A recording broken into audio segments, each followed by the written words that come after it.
Hello, अस्सलाम वालेकुम। मैं प्रोफेसर शमीम अहमद अपने यूट्यूब चैनल पर आप लोगों से मुखातिब हूँ। आज की बात में मैं एक बहुत इम्पोर्टेंट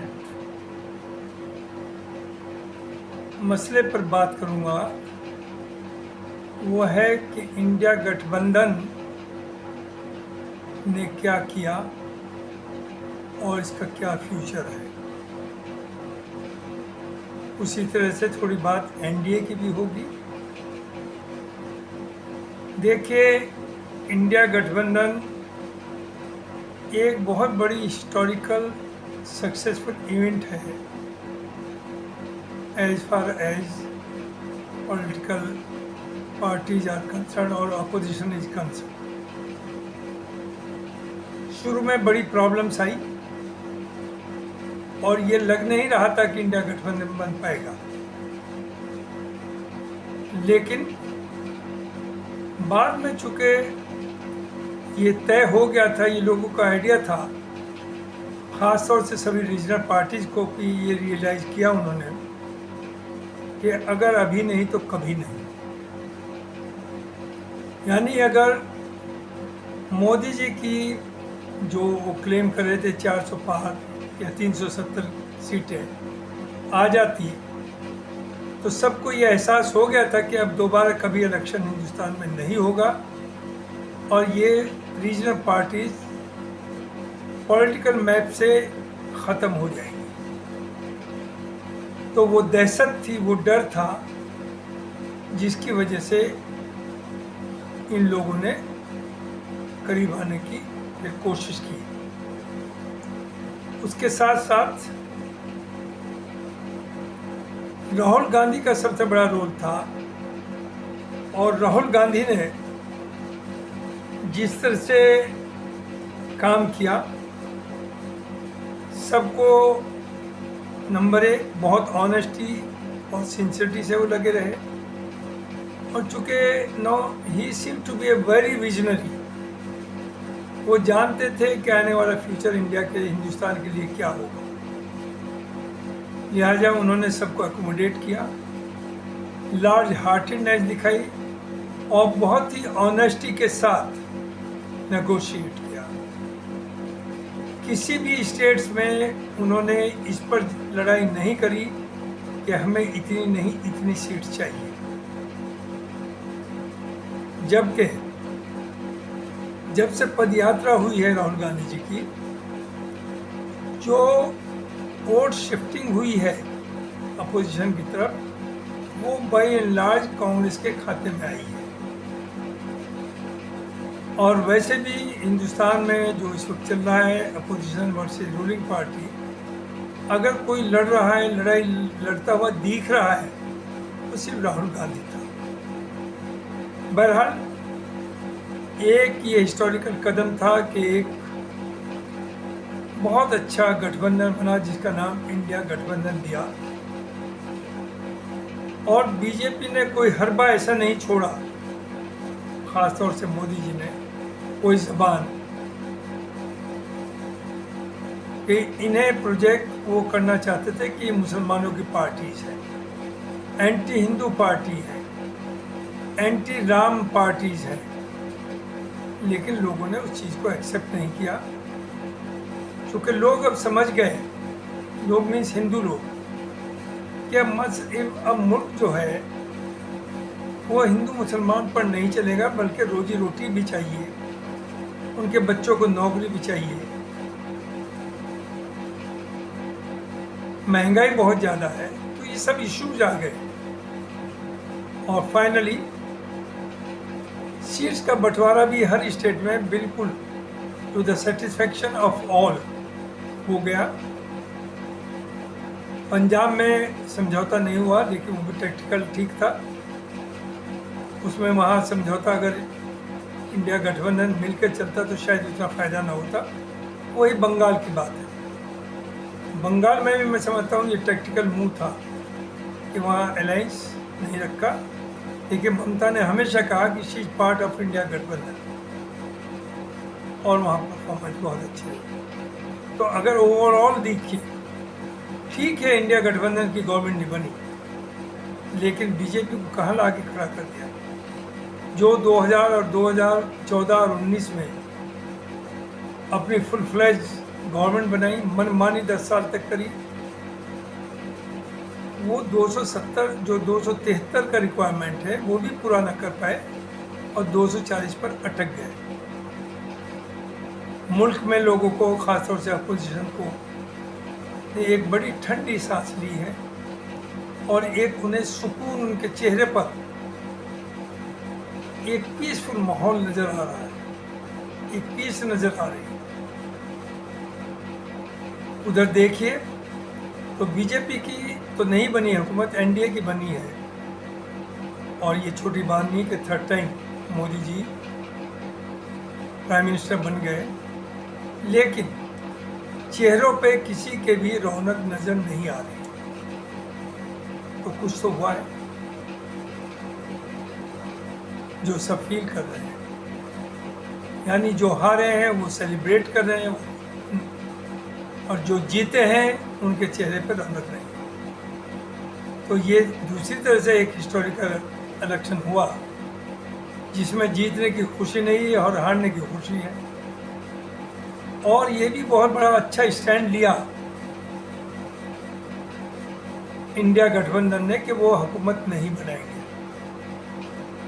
चूँकि अगर हुकूमत बनाते तो इन लोगों को, जैसे बात हो रही थी कि नीतीश जी को और झूठ बोला गया कि उन्हें प्राइम मिनिस्टर का ऑफर दिया, उनसे पूछा गया है कि बताइए किसने ऑफर दिया, या टीडीपी के लीडर चंद्रबाबू नायडू को। उन्होंने एनडीए ज्वाइन किया, बहुत अच्छा किया, नथिंग रॉन्ग। हर पार्टी अपना इंटरेस्ट देखती है, पहले वो अपना देखती है पर्सन, उसके बाद अपनी स्टेट का देखती है, उसके बाद मुल्क का देखती है। तो उन्होंने अपना देखा, उसमें कोई बुराई नहीं। और इन्होंने ना ये ट्राई अगर करते तो गिव एंड टेक होता और एक मैसेज आता कि जो राहुल गांधी बड़े उसूल की, इंडिया गठबंधन बड़े उसूल की बात करता था, आज उन्हें घुटने टेकने पड़ रहे हैं दो पार्टीज के सामने और वही कर रहे हैं जो सब करते हैं। तो इनकी क्रेडिबिलिटी लो होती है, लिहाजा इनका इनिशिएटिव ना लेना गवर्नमेंट बनाने के लिए बहुत अच्छा रहा। इनकी क्रेडिबिलिटी बढ़ेगी, लोगों की नज़रों में इनकी इज्जत बढ़ेगी और जो आने वाले 5 स्टेट में इलेक्शन होगा उसमें मिरेकल होगी। अब आइए जो असल मकसद है, द फ्यूचर ऑफ इंडिया गठबंधन। मैं ये समझता हूँ कि वैसे तो सबके इंटरेस्ट में ये होगा ये गठबंधन कंटिन्यू करे, लेकिन ऐसा लगता नहीं कि ये कंटिन्यू कर पाएगा। उसकी वजह, आप पार्टी ने दिल्ली में गठबंधन किया और 7 सीट लूज की आपने और कांग्रेस। उसकी मैं समझता हूँ, जो पहले से कहा भी जाता था कि वहाँ के लोग पढ़े लिखे हैं, वो ये चाहते हैं कि सेंटर में हम मोदी जी को रखें और स्टेट में हम केजरीवाल जी को रखें। चूँकि केजरीवाल जो सहूलियतें जो डिलीवरी कर रहा है वो हिंदुस्तान में आज तक न कोई कर पाया न कर पाएगा, ये भी मैं बता दूँ। और कांग्रेस का वहाँ बहुत ज़्यादा बेस नहीं था। नंबर 2 सबसे बड़ी जो प्रॉब्लम आई कि हायर लेवल पर तो समझौता हो गया और वो 219 में भी हो गया था, लेकिन जो वहाँ छुट भैया आपके जो भी एक सोकार्ड कांग्रेस के लीडर्स हैं दिल्ली में, जैसे लॉली ने किया कि बीच इलेक्शन में वो शिफ्ट हो गए बीजेपी में, जो कांग्रेस का प्रेसिडेंट था। तो उन्हें अपने सर्वाइवर की नज़र आती है, उन्हें खुशी है कि ये लड़ाई रहे।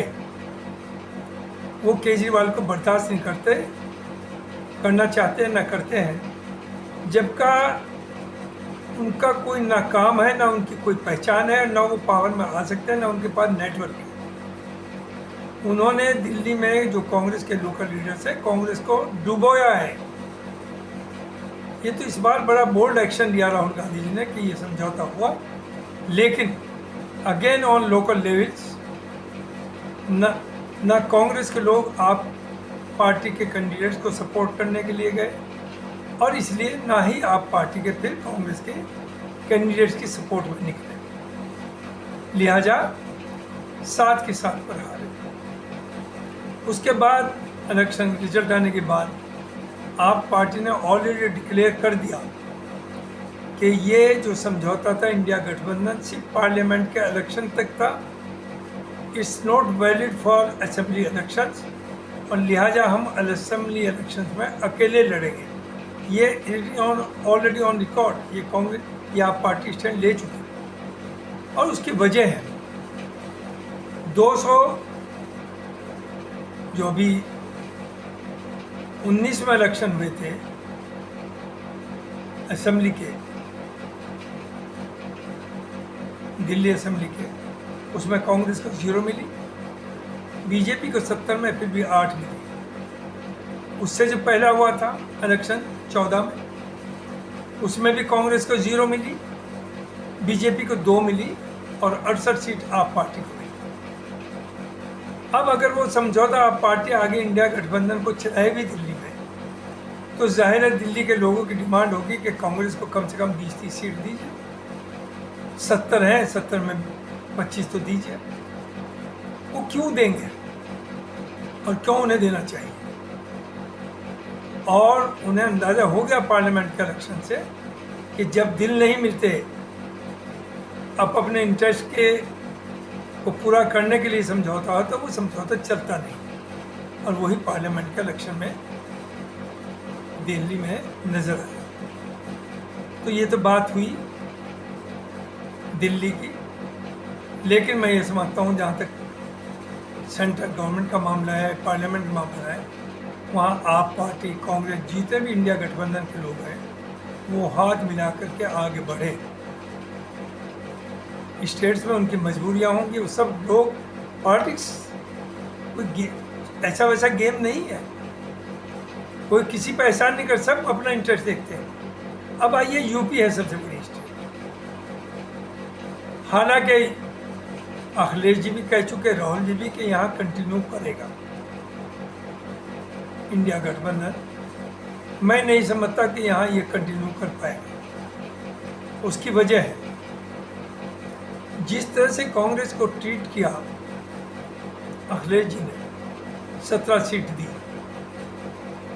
और वो भी तब दी जब उनके ऊपर दबाव पड़ा, लोगों ने फ़ोन किए, ख़त लिखे, आर्टिकल छपे कि जो मुस्लिम वोट आपके साथ था 22 तक 95% दिया, वो सब कांग्रेस की तरफ शिफ्ट हो चुका है। आपकी वो हैसियत नहीं है जो 22 में थी। लिहाजा अगर आप अलग लड़ेंगे तो जैसे मायावती का असर हुआ, वही असर आपका होता। आपकी आती 1 या 2 सीट, और कांग्रेस भी कोई अच्छा नहीं करने जा रही थी, कांग्रेस की भी वही 1-2 सीट आती, दोनों ही का नुकसान था। लिहाजा आपने समझदारी की, लेकिन कितना दबाया कांग्रेस को, कितना ब्लैकमेल किया, और राहुल की कितनी ग्रेट हार्टेडनेस है कि उसने आपकी कंडीशंस पे आपसे समझौता किया। नो डाउट ये भी अपनी जगह है कि कांग्रेस का कोई नेटवर्क यूपी में नहीं था। अगर ज़्यादा सीट मिल भी जाती तो वो काम करने वाले कहाँ से, पैसा भी नहीं था। लेकिन अब आइए, जो आने वाला असेंबली का इलेक्शन है, अगर उस वक्त जाहिर है अखिलेश जी तो ये कहेंगे कि आपकी पिछली असेंबली में देख लीजिए कितनी सीट थी, हम तो आपको 400 में से ज़्यादा 25-30 सीट दे सकते हैं। इसका मतलब कांग्रेस कभी जिंदा नहीं होगी, अपने पैरों पर तो खड़ी हो ही नहीं सकती, आपकी मर्जी पर रहेगी। जबकि जो वोट है वो आपका नहीं है, वो समाजवादी का नहीं है, बल्कि वो कांग्रेस का है, और दोनों का नुकसान है। लिहाजा कांग्रेस को अभी से शुरुआत करनी है कि अपने कैडर को खड़ा करना है, अपने बलबूते खड़ा होना है। उसके बाद विद ऑनरेबल अगर कोई रास्ता निकलता है अखिलेश के साथ तो गठबंधन करें, वरना तैयारी अभी से इसकी करें कि आपको अकेले इलेक्शन लड़ना है यूपी का। और याद रखिए, जो मैं बार बार कह रहा हूँ, राहुल गांधी एक नए गांधी पैदा हुए जिस पे के ऊपर लोगों का यकीन, भरोसा आ रहा है। अखिलेश जी और मुलायम सिंह जी में बहुत बड़ा ज़मीन आसमान का फ़र्क है। मुलायम सिंह जी को लोग एक्सेप्ट करते थे और वो बड़ा मोहब्बत प्यार से सबको साथ लेके चलते थे। वो खूबियाँ अखिलेश जी में नहीं है। 37 सीट भले ही जीत रही हों, और no doubt it's a very big achievement, लेकिन जहन में तो यही है कि ये हमारा वोट है। वो ऐसा नहीं है। वो वोट ख़ास तौर से मुस्लिम और दलित जो आया वो कांग्रेस की तरफ आया है। जो मायावती को छोड़ के आया वो कांग्रेस की तरफ आया है, ना कि वो अखिलेश की तरफ गया है। और चूँकि गठबंधन था तो जहाँ जिसके कैंडिडेट थे उन्होंने इंडिया कैंडिडेट को वोट दिया है। तो certainly we congratulate Akhilesh and Rahul for this very great success in UP. लेकिन मुझे नहीं लगता कि असेंबली इलेक्शंस में 27 में ये गठबंधन काम कर पाएगा, चूँकि अखिलेश को ये गलतफहमी हो गई कि मैं 37 सीट जीती हैं, मेरा नंबर बहुत बड़ा है और स्टेट का मालिक मैं ही रहूँगा। और उस तरह जाहिर है Congress is A national party, तो इसे अपने को खड़ा करना है। बड़ी प्रॉब्लम्स आई पिछले 20-30 साल में, लेकिन अब हालात बदले हैं और एक लीडरशिप आई है। वही खड़गे जी को देखिए, बीइंग 81 ईयर्स ओल्ड, कितनी बहादुरी के साथ पार्टी को चला रहे हैं। ये दलित आल्सो, साउथ इंडियन और कांग्रेस का प्रेसिडेंट है। ये कोई छोटी सेक्रीफाइस थी? ये कोई छोटा काम था जो राहुल गांधी ने, सोनिया गांधी ने किया है? It is really shocking and surprising कि अखिलेश ने तो शुरू में ये भी अनाउंस कर दिया था कि हम रायबरेली में भी कैंडिडेट खड़ा करेंगे, अमेठी में भी करेंगे। इतना भी नहीं आया कि भाई अगर समझौता भी नहीं हुआ तो कम से कम बड़े लीडर्स के खिलाफ, वो भी अपोजिशन में, आप भी अपोजिशन में, वहाँ की ऐसी बात ना करें। तो ये तो कांग्रेस की, राहुल गांधी का सोच थी जो ये सब रियलाइज हो गई। तो मैं नहीं समझता हूँ कि यूपी में भी ये गठबंधन चल पाएगा। चले तो बहुत अच्छा होगा, दोनों का फायदा होगा। लेकिन सीट शेयरिंग जैसे पार्लियामेंट के लिए हो गई और राहुल ने वो डिक्टेट कर पाए, ये असेंबली इलेक्शन में ऐसा ना होगा, ना होना चाहिए। लिहाजा अभी से कांग्रेस को चाहिए कि विलेज बूथ लेवल पर, विलेज लेवल पर, सिटी लेवल पर पार्टी को मजबूत करें, तैयार करें 2027 के लिए। जैसे मैंने कहा, हर स्टेट का मामला अलग है। अब आप आइए वेस्ट बंगाल। वेस्ट बंगाल में अजीब और गरीब सिचुएशन है। लेफ्ट इज विद कांग्रेस, और हम समझते हैं कि लेफ्ट का एक बहुत बड़ा रोल है। और सच पूछिए तो यहाँ तक कह सकता हूँ लेफ्ट ही गरीबों का, डेप्यूट क्लासेस का भगवान है। वही सोचते हैं इनके बारे में, या आप राहुल गांधी सोचते हैं, वरना कोई गरीब को तो ड्रामा बना रखा है। हर आदमी चिल्लाता है गरीब गरीब गरीब। गरीब को तो आप भूखा मार रहे हैं, मारेंगे और वो मरेगा। नोबडी इज फॉर गरीब। हर आदमी लूट में लगा हुआ है। तो ये कहना, लेकिन मार्क्सिस्ट जो CPM CPI है, they are really devoted to the deprived section of the society. उस सबका उनका सोच ही अलग है। तो वही बंगाल में प्रॉब्लम है कि ममता का सबसे बड़ा दुश्मन लेफ्ट, और चूंकि ममता भी कांग्रेस से निकली है और कांग्रेस की जो कारगुजारी रही है पहले से, वो बहुत अच्छी नहीं रही, बल्कि बहुत बुरी रही। ये लोग मजबूरन, ये हो रेड्डी हो आंध्रा में और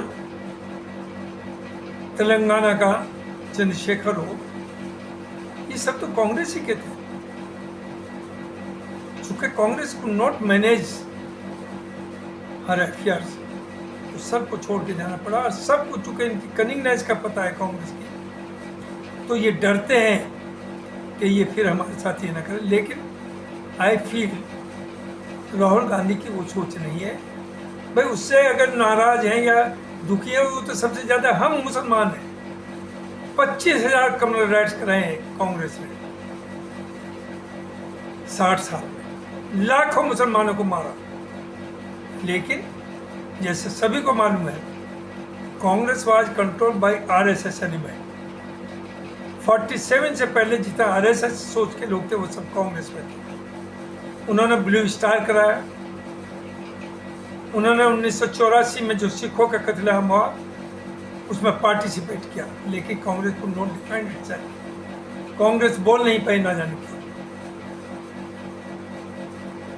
तो ये लोग तो अगर नाराज हो तो हम हो, लेकिन हमें लग रहा है कि राहुल गांधी पहला लीडर आया 70 साल में जो आइडियोलॉजिकल पॉलिटिक्स की बात कर रहा है, आइडियोलॉजी की बात कर रहा है। यही वजह है कि इन्होंने सरकार बनाने की कोशिश नहीं की, और खड़गे जी ने कहा कि हमारे दरवाजे सबके लिए खुले हैं, जो हमारी पॉलिसी से एग्री करते हो वो आए, हम उन्हें गले लगाएंगे, लेकिन किसी के दरवाजे पर उनकी कंडीशंस पे नेगोशिएट करने के लिए हम नहीं जाएंगे। ये एक मामूली बात नहीं है, बहुत बड़ी बात है। तो इसलिए जब हम कांग्रेस में राहुल गांधी में आप फेथ कर रहे हैं, तो आप लोग भी जो कांग्रेस से निकले थे वो अब डरे ना। वो सेकुलर माइंडेड है, सेकुलर ही रहें, कम्युनल फोर्सेस से वो अलायंस ना करें। अब आइए महाराष्ट्र के ऊपर। महाराष्ट्र में शिवसेना ने, एनसीपी ने, कांग्रेस ने बहुत ही अच्छा परफॉर्म किया, और वहाँ जितनी अच्छी तरह से तीनों पार्टी मिलकर चल रही है, अपोजिशन में भी, अब जब गवर्नमेंट थी तब भी। एंड बी श्योर आने वाले असेंबली इलेक्शंस में वहाँ शरद पवार, उद्धव ठाकरे और कांग्रेस ही की गवर्नमेंट बनेगी और उन्हीं का रूल चलेगा, और वहाँ गठबंधन भी कामयाब रहा और कामयाब रहेगा और कंटिन्यू करेगा। तो हर स्टेट का मामला अलग अलग है। मुझे नहीं लगता कि यूपी में असेंबली इलेक्शंस में ये काम कर पाएगा। करे तो अच्छा होगा, और दिल्ली में तो कोई सवाल ही नहीं उठता। They are already taken their stand, और उनका बिल्कुल सही स्टैंड है। मैं समझता हूँ कि कांग्रेस के साथ दिल्ली में कोई अलायंस नहीं होगा। कांग्रेस के जो लोकल लीडर हैं उन्हें ना मुल्क की परवाह है, ना लीडरशिप की परवाह है। उन्हें सिर्फ उनके मुंह लगा हुआ है करप्ट प्रैक्टिसेस का पैसा। जो उनके मुख्यमंत्री रहे और रही, उसमें बड़ी लूट मची है, उन्हें वो सब याद आ रहा है। और इन लोगों का दिल्ली में कोई ऐसा टॉल लीडर नहीं है कांग्रेस का जो लोगों को करीब ला सके। तो आप पार्टी पागल क्या है, थोड़ा ही है। ठीक है, इंडिया गठबंधन करके उन्होंने एक्सपेरिमेंट किया, उसमें टोटल फेल हुआ, अब वहाँ नहीं होगा। तो ये मैं समझता हूँ कि जितना आज हम इंडिया गठबंधन की बात कर रहे हैं, बहुत कॉशियसली चलें। ये बहुत आसान रास्ता नहीं है कि आप सब मिलकर के इसे कंटिन्यू कर पाएंगे। करें तो बेहतर होगा, मुल्क के लिए भी बेहतर होगा और सब पार्टीज के लिए भी होगा, लेकिन नए सिरे से उन्हें बात करनी पड़ेगी। ये नहीं कि 222 में इतनी सीट मिली थी और अब भी उतनी, उसी के हिसाब से कांग्रेस को लेंगे। No, Congress is a force to recall. तो कांग्रेस को इजीली ना लीजिए। अब आने वाला फ्यूचर कांग्रेस ही का है। अब आइए एनडीए के ऊपर। देखिए, अपोजिशन वाले ख़ास तौर से यूट्यूब चैनल्स खूब बात कर रहे थे कि साहब वो होम मिनिस्टर नहीं बनने देंगे, वो फाइनेंस भी लेंगे, वो ईडी को भी कंट्रोल लेंगे, और साहब ये बहुत आसानी से गवर्नमेंट नहीं बनेगी, वो मोदी जी के अलावा किसी और को बनाएगी। आरएसएस सब खुश हो रहे थे, नाच रहे थे। लेकिन वी शुड कॉन्ग्रेचुलेट एनडीए कि उनमें कोई ऐसी बात नहीं आई, और बहुत आराम के साथ अलायंस भी बना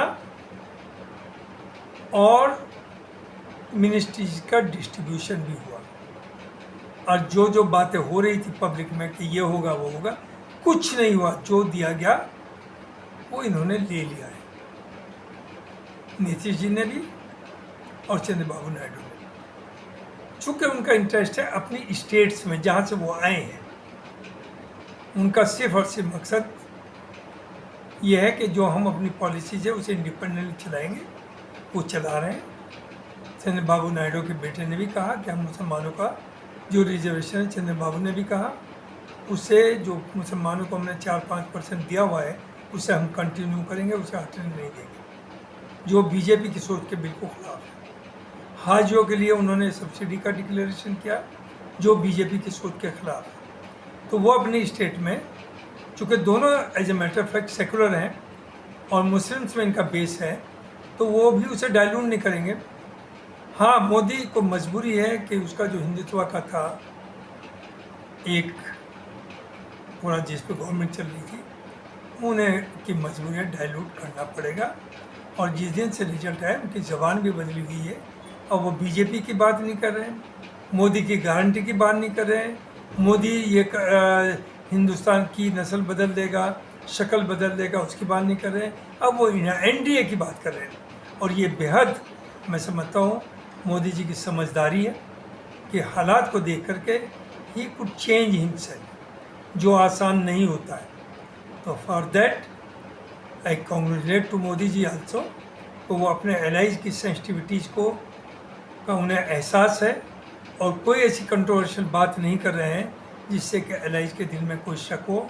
वो बात अलग है कि 3-4 महीने के बाद काफ़ी लोगों को तोड़ करके मोदी जी और शाह साहब की जो जोड़ी है वो ये तो करेगी कि उन्हें चाहिए 33 मेंबर्स, वो 35-40 मेंबर्स तोड़ेंगे, अपने में मिलाएंगे, और फिर वैसे ही गवर्नमेंट चलाएंगे जैसे 10 साल चलाई। कि एलाइज तो थे एनडीए के, लेकिन किसी की हैसियत नहीं थी कि वो एक वर्ड बोल सके। तो ये होना है, इसका अंदाज़ा रखिए। तो ये मुझे कहना था। बहुत बहुत शुक्रिया, थैंक यू वेरी मच।